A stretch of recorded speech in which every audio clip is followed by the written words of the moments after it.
nós temos estudado sobre o valor da adoração e a verdadeira adoração. E eu pensei que a gente talvez pudesse avançar um pouco agora.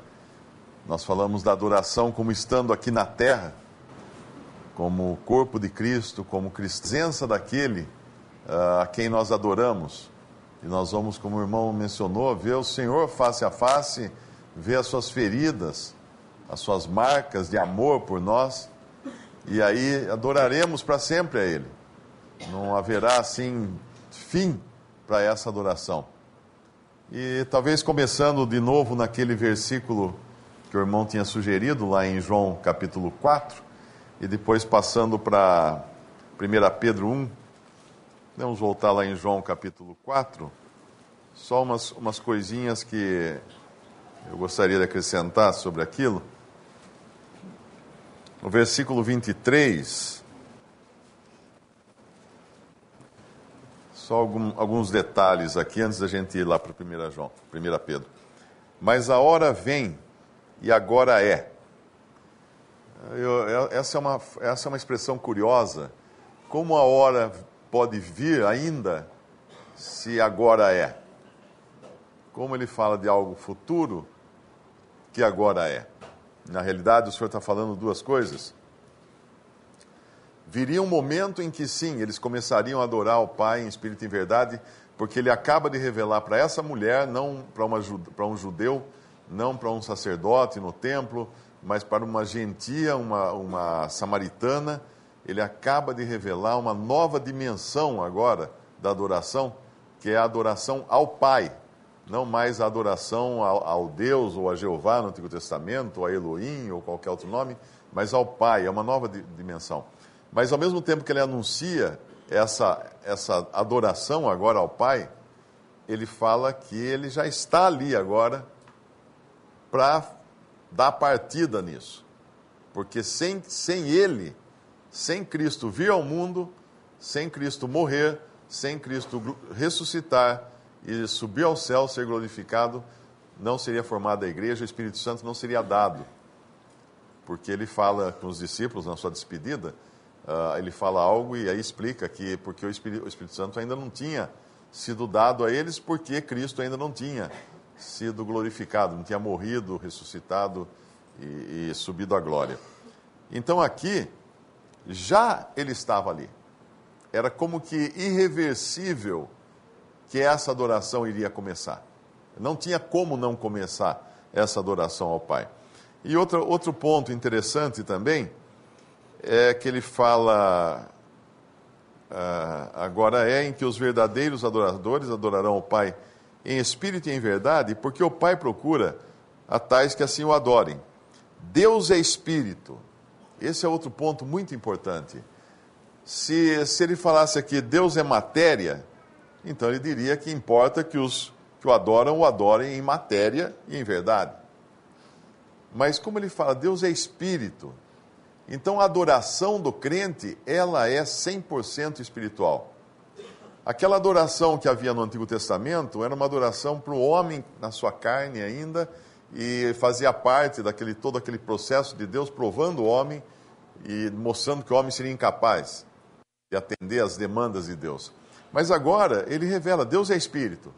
E como se pode adorar alguém que é espírito, que é imaterial, que não tem qualquer coisa tangível? Só se pode adorar alguém assim de forma intangível também, em espírito. Então não faz sentido templo, não faz sentido objetos, não faz sentido candelabros, ou incenso, ou cerimônia, ou vestes especiais para adoração. Porque Deus é espírito. Um crente, ele tem embora a gente venha de religiões aí com os cerimoniais e tudo mais, né? A gente vê aquela pompa, toda aquela coisa, coral, incenso, música e tanta coisa. A gente acaba achando que aquilo é uma adoração e precisa toda aquela parafernália para poder adorar, mas na realidade o crente, ele tem a capacidade de sentado ou em pé, não precisa nem a cadeira, né, por assim dizer, em silêncio absoluto, adorar a Deus. sem nenhum utensílio, sem nenhum objeto, sem nenhuma ferramenta, sem nada. Porque ele tem em si agora o Espírito Santo habitando em si. Somente hoje nós podemos pensar nessa adoração livre de qualquer adereço. E essa é. E uma outra coisa que ele fala importante aqui também, antes de nós irmos para frente, ele fala: Deus é Espírito, e importa que os que o adorem em espírito e em verdade. Essa palavra importa, ou é necessário, ela aparece em outras passagens das Escrituras. E uma delas fala que importa que o Filho do Homem seja morto. Por que importa que ele seja morto? Porque se ele não fosse morto, não teria salvação para o homem. Então é algo extremamente essencial, insubstituível. E o que ele está dizendo aqui, importa que os verdadeiros importa que os que adoram o adorem em espírito e verdade. E o que significa isso?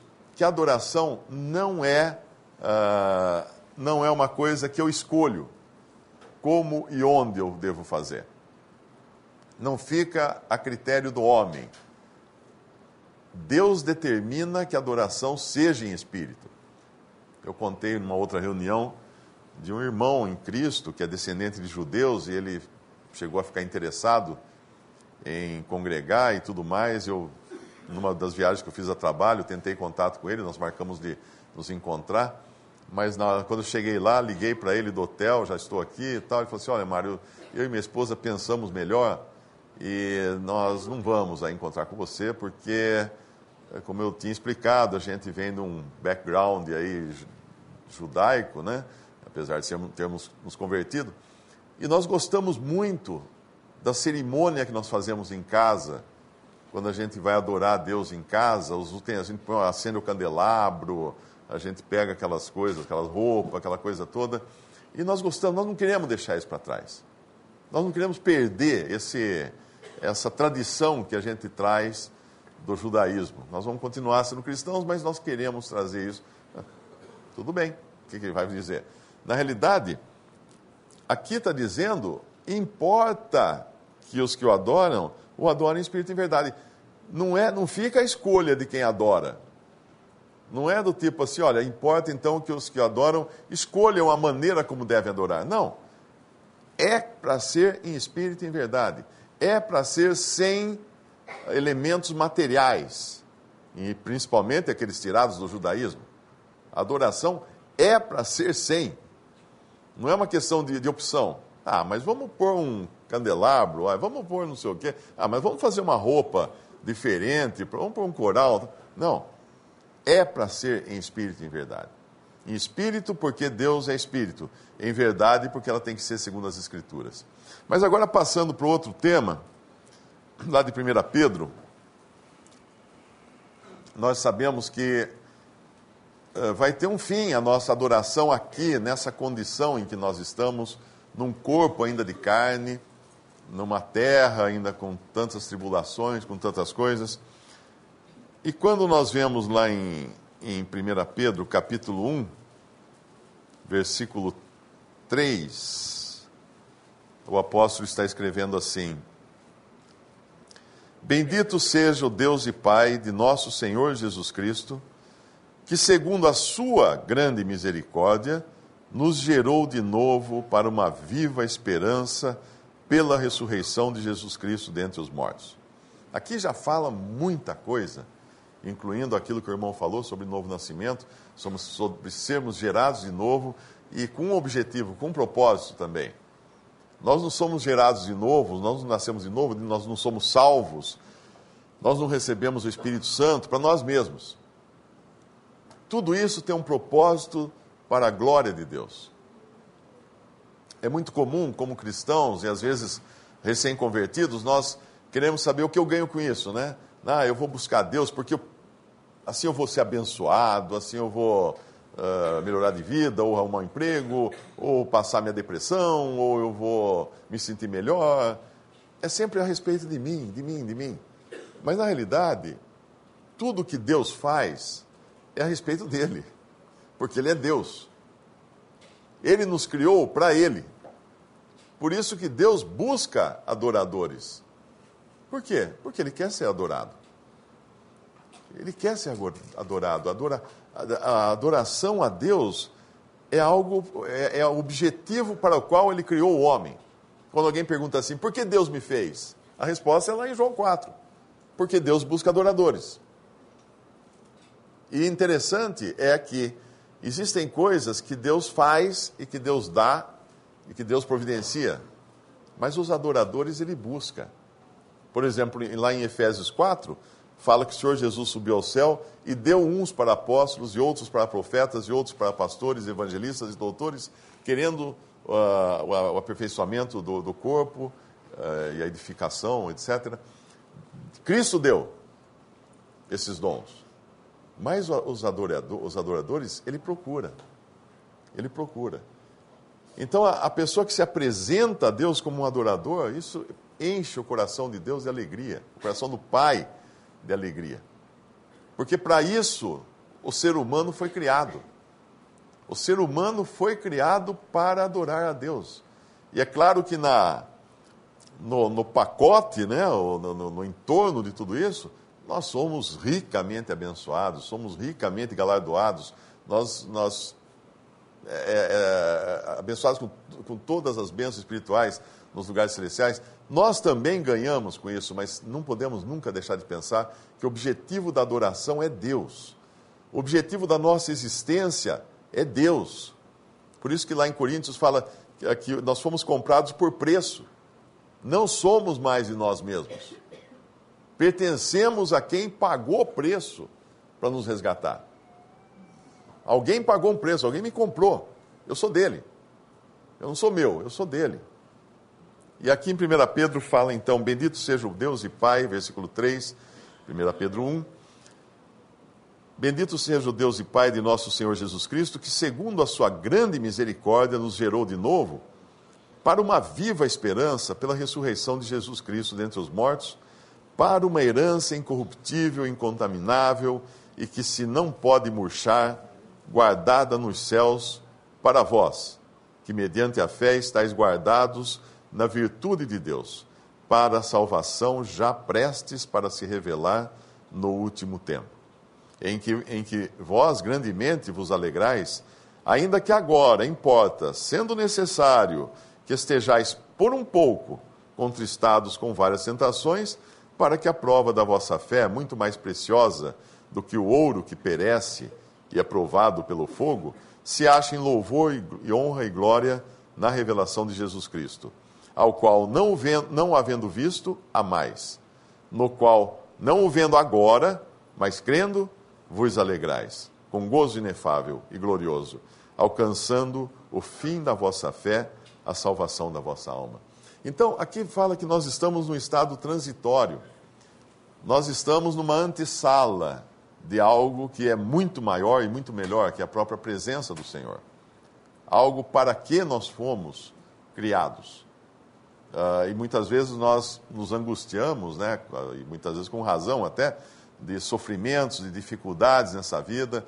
Nós vamos sair daqui e amanhã enfrentar de novo o trabalho ou a escola, se ainda estivermos aqui nesse mundo, depois de um oásis bebendo da palavra de Deus. A gente, segunda-feira vem aí, a gente fala, puxa, agora começa tudo de novo, né? A rotina e a dificuldade. Sim, porque por um pouco, o irmão falou do tempo aqui ontem, e de como é ínfimo o tempo em relação à eternidade. E mesmo as coisas que nós passamos, as dificuldades, por um pouco. E ele fala no versículo 6, ainda que agora importa, outra vez o importa aqui, né? Importa que, sendo necessário, que estejais, por um pouco, contristados com várias provações, ou tentações ou provações, para que a prova da vossa fé, muito mais preciosa do que o ouro que perece e é provado pelo fogo, se ache, e aí vem o resultado, em louvor e honra e glória, quando? Na revelação de Jesus Cristo. Então, ainda que nós já estejamos salvos, totalmente salvos, 100% salvos, Deus poderia nos tirar hoje da terra, a qualquer um de nós aqui, no que diz respeito à salvação, porque não falta mais nada para agregar à nossa salvação. Alguém pode falar assim, não, mas eu preciso de mais um dia para atingir o nível de salvo. Não, não tem isso. A pessoa é salva quando ela crê no Senhor Jesus. Ela é salva quando ela crê. Aquele versículo em João 5,24 é muito claro na questão do tempo dos verbos. Quem ouve a minha palavra e crê naquele que me enviou, tem a vida eterna. Não entrará em condenação, mas passou da morte para a vida. Ou seja, um estado já resolvido. Então, por que Deus nos deixa aqui? Claro que Ele nos deixa aqui como um testemunho para Ele, da mesma forma como Cristo está agora no céu por nós, nós estamos na terra por Cristo. Uma posição extremamente honrosa, né? Importante, estar no mundo por Cristo. Como o irmão falou do embaixador lá do Brasil, no Canadá, ele está ali pelo Brasil, no Canadá. Nós estamos na terra por Cristo, na terra. E aqui, importa nós sermos provados às vezes, porque Deus sabe que com isso Ele vai trazer à tona, Ele vai purificar como ouro. E se necessário. Então, quando vem provações, e vem, todos nós as temos, né? A pergunta não é por que, Senhor? A pergunta é, para que, Senhor? Não o porquê, a razão, mas sim a finalidade. A finalidade. E a finalidade de uma provação pode nem ser comigo. Eu posso sofrer uma provação porque Deus quer tratar com alguém próximo a mim. Sim, pode acontecer isso. Eu posso sofrer também porque eu preciso ser tratado. Quando nós lemos o livro de Jó, nós encontramos coisas maravilhosas na maneira como ele é tratado ali, porque Deus dá a partida na tribulação de Jó. A gente sempre fala que foi Satanás quem foi lá, né, falar de Jó para Deus, mas é Deus quem inicia a conversa. Ele fala, viste o meu servo Jó?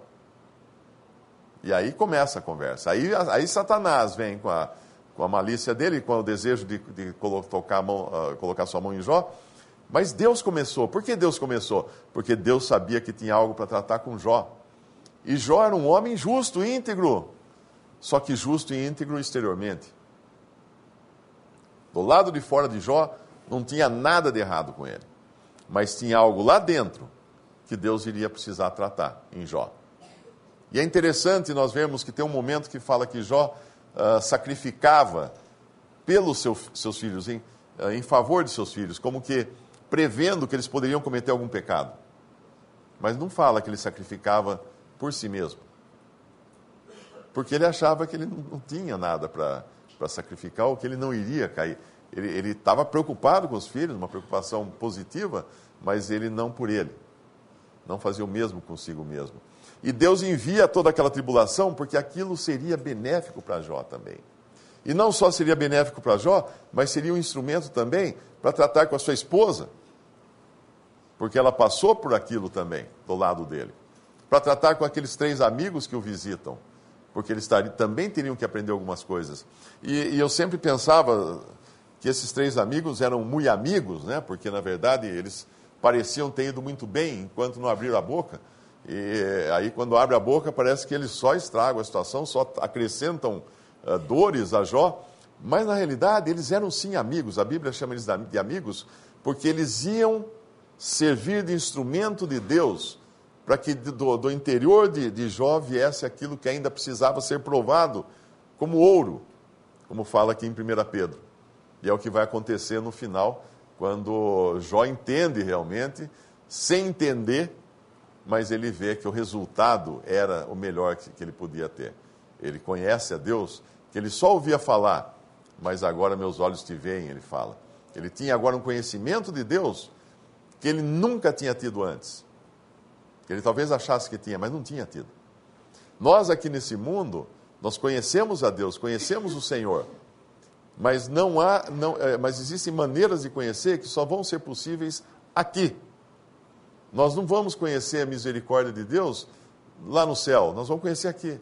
Nós não vamos conhecer a proteção de Deus lá no céu, não vamos conhecer aqui a bondade, nós vamos conhecer essas coisas aqui em meio a um ambiente hostil. Você prova o metal no fogo. Você não prova o metal embrulhado numa flanela, Você prova no fogo, por isso que chama-se prova, né? E vai haver um momento em que nós vamos realmente louvar a Deus, de corações cheios de alegria, porque chegaremos nesse louvor, honra e glória do versículo 7, aqui de 1 Pedro capítulo 1, na revelação de Jesus Cristo. E aí, ele será feito admirável em todos os que creram. Olha que coisa linda. Cristo, todas as hostes vão admirar a Cristo nos que ele salvou.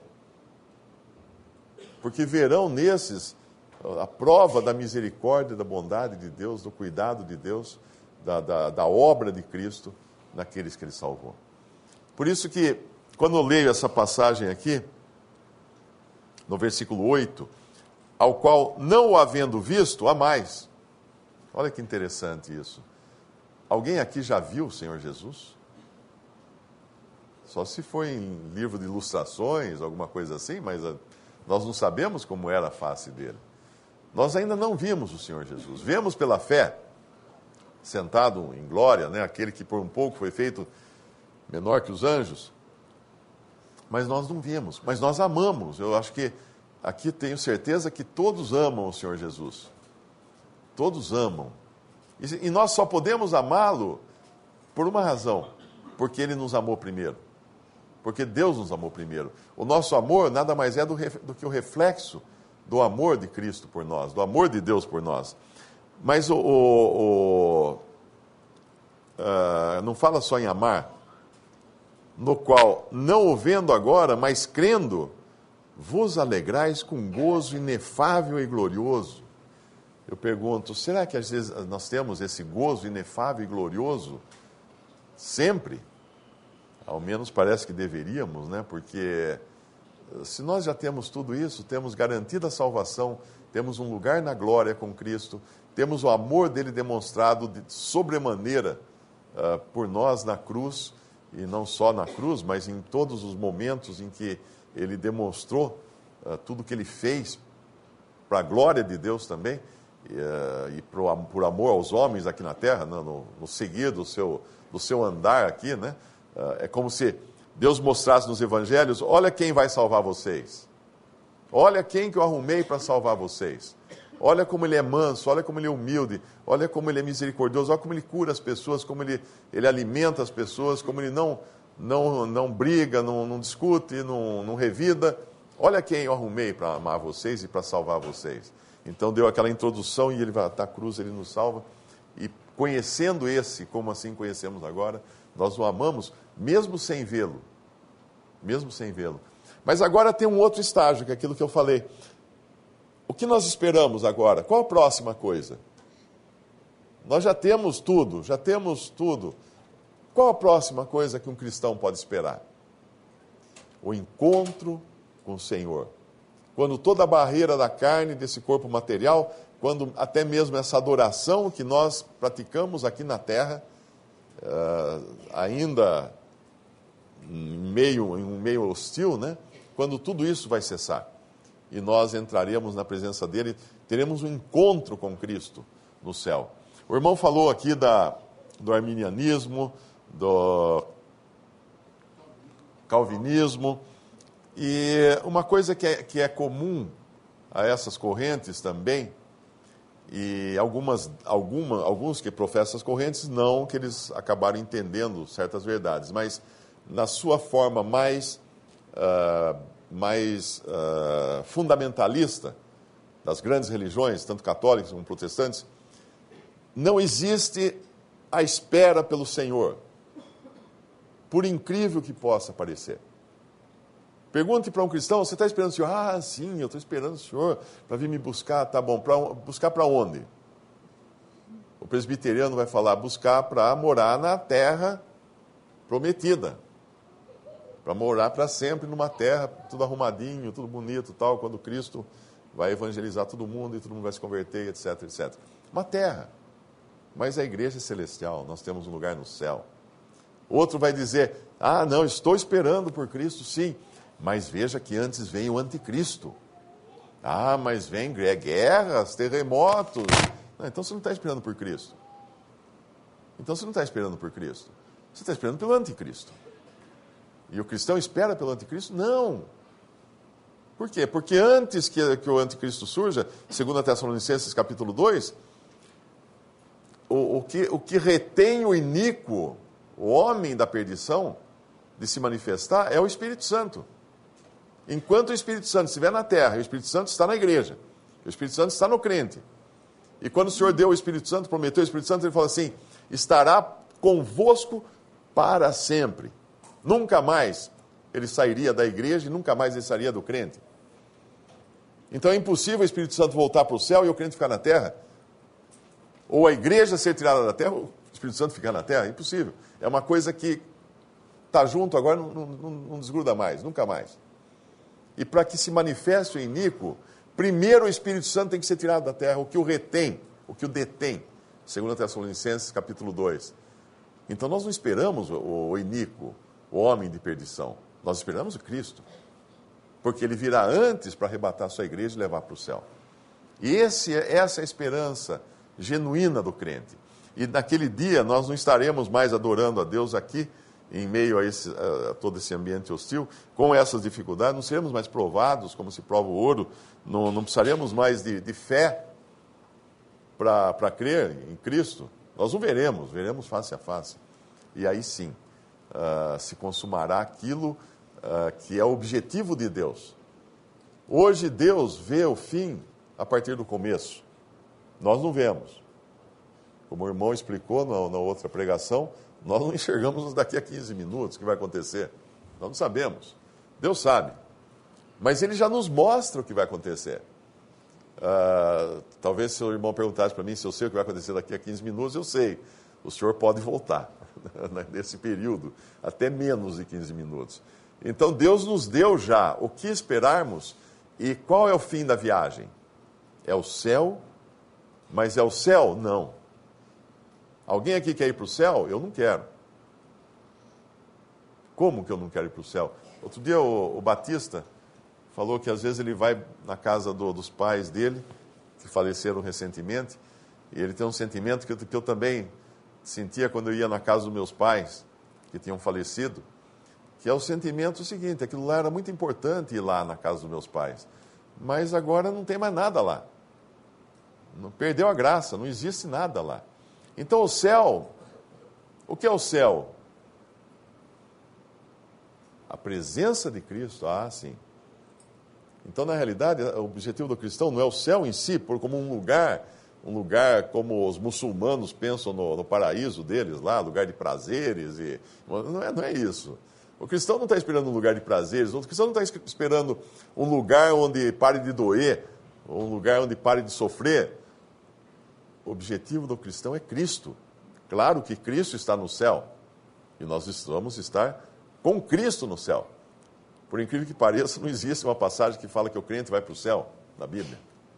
Mas existem muitas que falam que nós vamos estar com Cristo, estar com Ele, o que é muito melhor. Paulo não fala, tem o desejo de partir, e ir para o céu, o que é muito melhor. Não, ele fala estar com Cristo, que é muito melhor. Então esse é o ponto final da nossa história. Que na realidade não é um ponto final, mas é um ponto inicial, porque daí tem a eternidade toda pela frente. Então essa adoração que nós começamos aqui, e com todos os trancos e barrancos que amanhã, segunda-feira, pode trazer na nossa vida, é um pouquinho de tempo. Como fala o próprio apóstolo Pedro, um pouquinho de tempo. E o que há de vir, virá. Não tardará. Então essa é a real esperança do crente. E talvez a gente possa meditar um pouco mais nisso também, no nosso encontro com esse Senhor.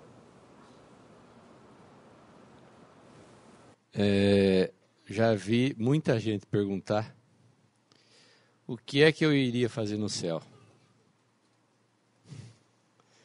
O que você vai fazer no céu?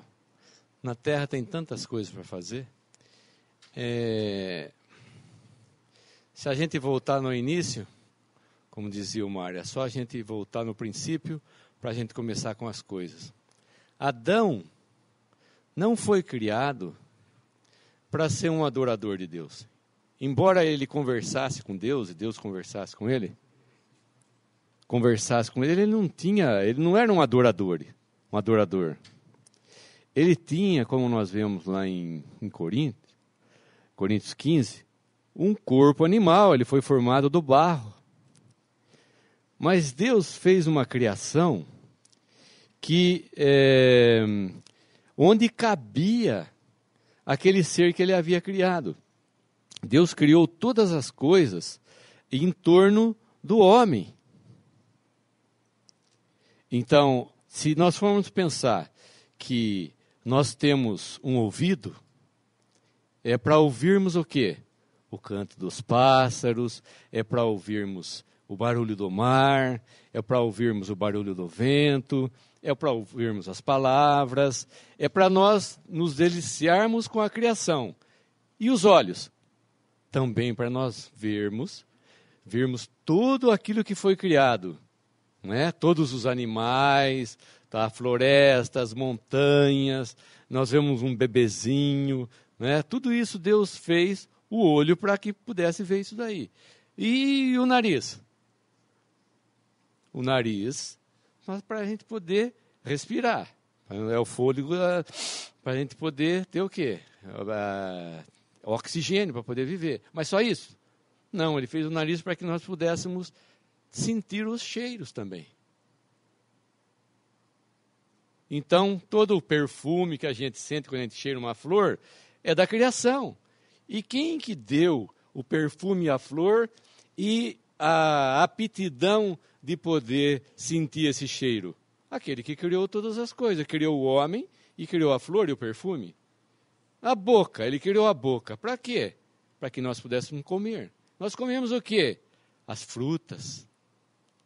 Mas nós não só comemos as frutas, nós degustamos as frutas. Nós sabemos que cada fruta que Deus criou tem um paladar diferente. E quem criou esse paladar? Foi Deus. Deus não somente fez a fruta, como também fez o gosto dela diferente e o paladar para que eu pudesse sentir. Toda essa criação, então, está aqui para o homem animal, para o homem natural, para o homem terrenal degustar dela. Adão não poderia adorar a Deus em espírito. Jamais Adão foi criado para adorar a Deus em espírito. E agora nós perguntamos, se aquele que fez todas essas coisas para o homem natural, o que ele não poderia fazer para o homem espiritual? Se nós olharmos lá no Monte da Transfiguração, como nós lemos ontem, para Pedro estava bom estar ali, quando Cristo apareceu em glória, porque ele queria ficar ali, porque era um lugar que estava gostoso, estava bom para ele, mas o corpo dele não cabia ali. E nem para Moisés, quando Deus coloca ele na fenda da rocha, para que ele visse Deus de costas. Ele não tinha um corpo que pudesse suportar a presença de Deus. E nós também não estamos sozinhos na criação de Deus. Nós temos os anjos que estão em volta do trono, nós temos os seres viventes. Esses suportam estar na presença de Deus. E agora, nós com esse corpo, com esses corpos aqui, fracos e débeis, nós temos uma coisa que nos mantém em pé, que é o nosso combustível, não é? Que é o Espírito Santo, que nos deixa já aqui entrarmos na presença de Deus, ainda que de uma maneira fraca, uma adoração fraca, não é? Porque nós não podemos ver assim a Deus face a face ainda. Por isso que nós vamos ser transformados. Aí sim, aí quando nós formos transformados, né, os mortos vão ressuscitar primeiro, vão ter um novo corpo, e nós seremos transformados, nos diz Paulo, para que nós possamos saborear, gozar, vermos, ouvirmos o quê? Da criação? Não. Essa criação vai passar, haverá novos céus e nova terra. Deus vai fazer tudo de novo conforme o homem espiritual. Isso aqui tudo vai morrer. Imaginem vocês o que Deus pode fazer para nós. O irmão já falou de Cristo. Se nós ficarmos a eternidade inteira contemplando a pessoa de Cristo, já está bom demais. Já estaria bom demais para o homem espiritual. Porque ter esse privilégio que Adão não teve. Ter o privilégio que os anjos têm, os seres viventes, de estar ali na presença de Deus, de gozar, de desfrutar da presença de Deus, só isso basta. Portanto, nós precisamos entender que as coisas aqui são passageiras, são terrenas. E para que nós fomos criados, é para sermos agora seres espirituais. Para estarmos na própria presença de Deus. Não com esse corpo, embora nós sintamos essa fraqueza, como já foi dito, mas não é com esse corpo que nós vamos ver o Senhor. É com um corpo renovado, um corpo espiritual. E tudo nós vamos poder sentir agora conforme esse novo corpo que Deus nos deu. Vamos poder absorver o quê? A glória de Cristo, a glória de Deus, porque com esses corpos aqui nós não podemos. Então, não vamos perguntar o que nós vamos fazer no céu, porque se Deus criou isso aqui, e muitas pessoas, e realmente é maravilhoso, pensam que é uma coisa maravilhosa, ficar aqui nesse mundo, né, gozar das coisas desse mundo, imaginem vocês o que Deus pode fazer quando nós estivermos na glória e nos céus. Portanto, Paulo podia dizer, é muito melhor estar com Cristo do que estar aqui. Mas se for por amor dos escolhidos, para mim, eu suporto mais um pouquinho aqui, eu fico mais um pouquinho aqui. Uma passagem apenas sobre isso que o Batista falou, podemos abrir em 1 Reis, capítulo 10. Nós sabemos que Salomão é uma figura de Cristo em seu reino, e obviamente uma figura fraca daquilo que nós encontraremos no céu, mas ainda assim uma figura. E a reação da rainha de Sabá é interessante quando ela entra em contato com Salomão e seu reino. 1 Reis 10, versículo 1, e ouvindo a rainha de Sabá a fama de Salomão acerca do nome do Senhor, veio prová-lo por enigmas, e veio a Jerusalém com muito grande exército, com camelos carregados de especiarias e muitíssimo ouro e pedras preciosas, e veio a Salomão e disse-lhe tudo quanto tinha no seu coração. E Salomão lhe declarou todas as suas palavras, nenhuma coisa se escondeu ao rei que não lhe declarasse. Vendo, pois, a rainha de Sabá toda a sabedoria de Salomão, e a casa que edificara, e a comida da sua mesa, e o assentar dos seus servos, e o estar dos seus criados, e as vestes deles, e os seus copeiros, e a sua subida, pela qual subia à casa do Senhor, não houve mais espírito nela. Ou ela perdeu o fôlego. E disse ao rei, foi verdade a palavra que ouvi na minha terra, das tuas coisas e da tua sabedoria. E eu não cria naquelas palavras, até que vim, e os meus olhos o viram. Eis que me não disseram metade. Sobrepujaste em sabedoria e bens a fama que ouvi. Bem-aventurados os teus homens, bem-aventurados estes teus servos, que estão sempre diante de ti, que ouvem a tua sabedoria. Essa é a reação da rainha de Sabá, e talvez nós vamos chegar um dia a falar assim, eu não acreditava que era assim. E vamos desfrutar da presença do Senhor como bem-aventurados. E às vezes a gente se maravilha até das coisas que o Senhor nos revela nas reuniões, na sua palavra e tudo mais, mas é interessante pensar que talvez não tenham nos dito a metade, né, em relação ao que nós vamos ver quando chegarmos na presença do Senhor.